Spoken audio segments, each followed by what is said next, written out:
I've always said that the problem with text is that similar to how you can choose a font, we should be able to choose a tone.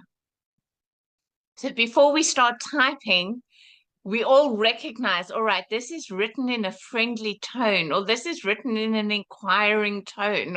I've never been a fan of speaking on the phone, but these days, not only that, but I've gotten so used to connecting with people like this, that I find it hard now to have a conversation that isn't a video call, because it is so much easier to actually look in someone's eyes and truly connect with them, and to be coming from that more genuine and more authentic place.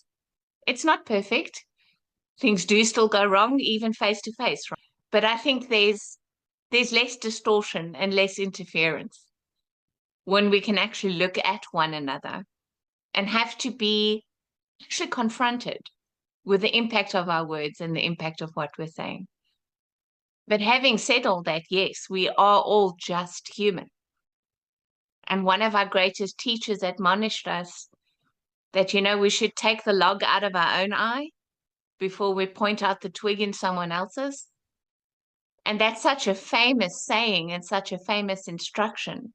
And yet we forget about it when we're actually in the middle of a heated exchange and we're busy making everything the other person's fault, right? What is the twig in my eye? What are they reacting to? Unless someone came at you completely out of the blue, something initiated that. And sometimes it's got nothing to do with us. Sometimes it is something that is coming up for them from inside of them. But nonetheless, I think if we choose to be loving people and we choose to identify as people who are evolving and who have more mindfulness and greater awareness, then it does fall on us to take the high road.